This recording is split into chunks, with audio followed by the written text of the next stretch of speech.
Hi guys, welcome back to my another blog. ನಾನಿವತ್ತು ನಿಮ್ಮನ್ನ ಒಳ್ಳೆ ಹೊಸ ಪ್ಲೇಸಿಗೆ ಕರ್ಕೊಯ್ತಿದ್ದೀನಿ. ಆ ಪ್ಲೇಸ್ ಯಾವುದು ಅಂದ್ಕೊಂಡ್ರೆ ಸಂಗಮ ಅಂತ.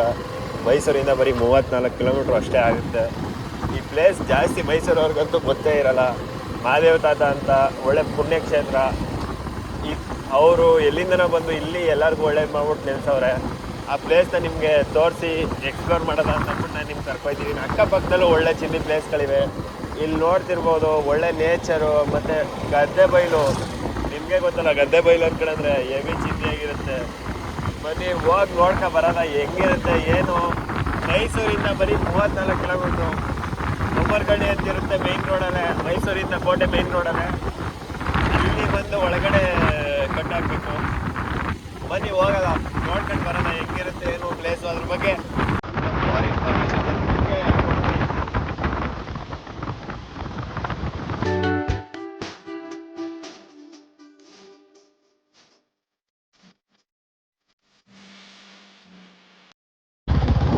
ಎಂಟ್ರ್ ಆಯ್ತಿದ್ದೀವಲ್ಲ, ಇದೇ ಸಂಗಮ. 3 ನದಿಗಳು ಒಟ್ಟಿಗೆ ಸಂಗಮ ಆಗುತ್ತೆ. ಇದಕ್ಕೆ ಸಂಗಮ ಅಂತ ನೇಮ್ ಬಂದಿದೆ. ಮತ್ತು ಇಲ್ಲಿ ಮಹಾದೇವ ತಾತ ಅವರು ನೆಲೆಸವ್ರೆ. ಇದೇ ದೇವಸ್ಥಾನ. ಬನ್ನಿ ದೇವಸ್ಥಾನದ ಒಳಗೆಲ್ಲ ತೋರಿಸ್ತೀನಿ, ಮತ್ತು ಸುತ್ತಮುತ್ತ ಪ್ಲೇಸ್ಗಳನ್ನೆಲ್ಲ ತೋರಿಸ್ತೀನಿ. ನೀವು ನೋಡ್ತಾ ಇದ್ದೀರಲ್ಲ, ಇದು ಕಬಿನಿ ನದಿ.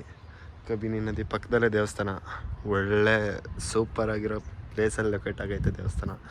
ಇಲ್ಲಿಗೆ ಬಂದರೆ ಒಳ್ಳೆ ಕೂಲ್ ವೆದರು, ಚಿಂದಿ ವ್ಯೂ. ಮತ್ತು ಇನ್ನೊಂದೇನು ಹೇಳಬೇಕು ಅಂದ್ಕೊಂಡ್ರೆ, ಇದೊಂಥರ ಇದು ಪುಣ್ಯಕ್ಷೇತ್ರನೇ. ತುಂಬ ಕಡೆ ಫೇಮಸ್ ಆಗೈತೆ ಸಂಗಮ ಅಂದ್ಕೊಂಡ್ರೆ. ಎಲ್ಲರಿಗೂ ಗೊತ್ತು. ಉಮ್ಮರ್ಗಳಿಯಿಂದ ಒಂದು 6 ಕಿಲೋಮೀಟ್ರ್ ಐತೆ.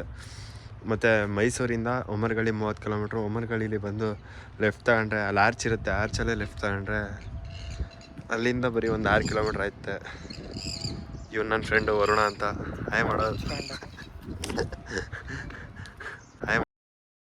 ಒಳಗಡೆ ಫೋನಲ್ಲಿ ಹೋಗಿಲ್ಲ ಅಂತ ಅಂದ್ಬಿಟ್ಟು ಬೋರ್ಡ್ ಹಾಕಿದ್ರು. ನಾವೇನಿಗೆ ಸುಮ್ಮನೆ ರಿಸ್ಕ್ ತಗೊಳ್ಳೋದ ಅಂತ ಅಂದ್ಬಿಟ್ಟು ಒಳಗಡೆ ಹೋಗಿಲ್ಲ.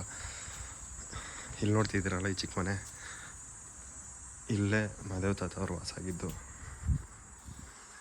ಅವ್ರು ಯೂಸ್ ಮಾಡ್ತಿದ್ದಂಥ ಗನ್ನು ಮತ್ತು ಅವ್ರು ಯೂಸ್ ಮಾಡ್ತಿದ್ದಂಥ ಮಂಚ.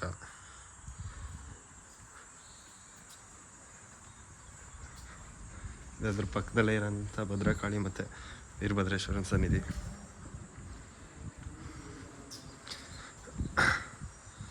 ಅದ್ರ ಎದುರುಗಡೆ ಮಾತ್ರ ಅಲ್ಲದೆ ಅದ್ರ ಹಿಂದ್ಗಡೆನೂ ಒಂದು ನದಿ ಹರಿತಿದೆ, ಚಿಕ್ಕ ನದಿ. ಅದನ್ನು ತೋರಿಸ್ತೀನಿ. ಮತ್ತು ಸುತ್ತ ಬೆಟ್ಟ ಗುಡ್ಡ, ಮಧ್ಯದಲ್ಲಿ ದೇವಸ್ಥಾನ. ಸುತ್ತ ದೇವಸ್ಥಾನದ ಹಿಂದ್ಗಡೆ ವ್ಯೂ. ಅಲ್ಲಿ ಹರಿತಿದೆಯಲ್ಲ, ಅದೇ ಚಿಕ್ಕ ನದಿ.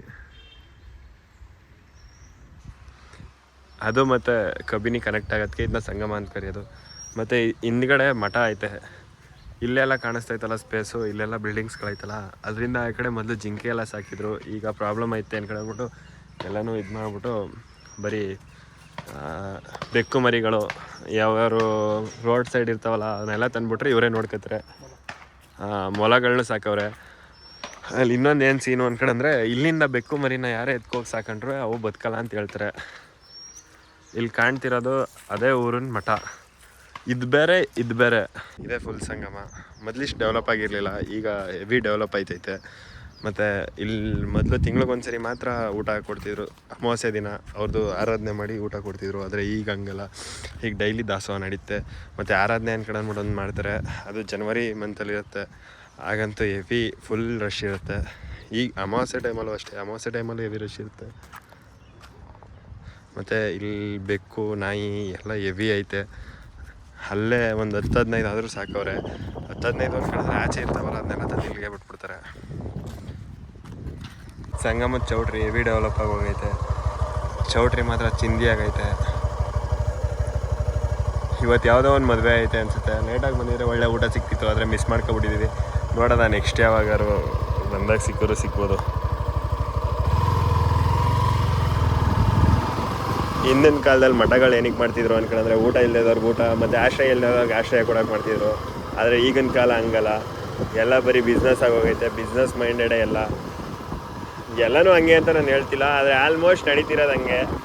ಇಲ್ಲಿ ಮೊದಲು ಚಿಂದಿ ಆಗಿತ್ತು. ಈಗ ಸ್ಕೂಲ್ ಗೀಲ್ ಎಲ್ಲ ಕಟ್ಸ್ಕೊಂಡು ಒಳ್ಳೆ ಇದು ಮಾಡ್ತವ್ರೆ, ಡೆವಲಪ್ ಮಾಡ್ತವ್ರೆ.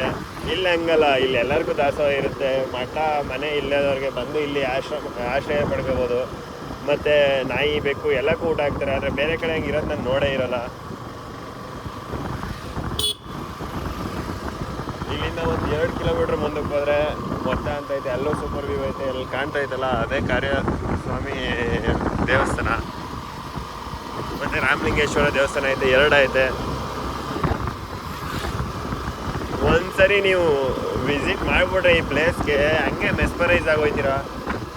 ಇಲ್ಲಿ ನಾಟಿ ಎಲ್ಲ ಆಗಿ ಗ್ರೀನರಿ ಇದ್ದಾಗ ಬಂದರೆ ಮಾತ್ರ ನಿಮ್ಗಂತೂ ಚಿಂದಿಯಾಗಿರುತ್ತೆ. ಅಯ್ಯೋ ಮೊತ್ತ ಬೇರೆ ರೋಡ್ ಕನ್ಸ್ಟ್ರಕ್ಷನ್ ಆಯ್ತೈತೆ, ಏನಾಯ್ತು ನೋಡೋದ, ಒಳಗಡೆ ಬಿಡ್ತಾರ ಇಲ್ವಾ ಅಂತ. ಬಿಡ್ತಾರೆ, ನಾವು ಹೋಗೇ ಹೋಗ್ತೀವಿ, ಅದನ್ನೇ ಕೆಡ್ಸ್ಕೊಬೇಡಿ.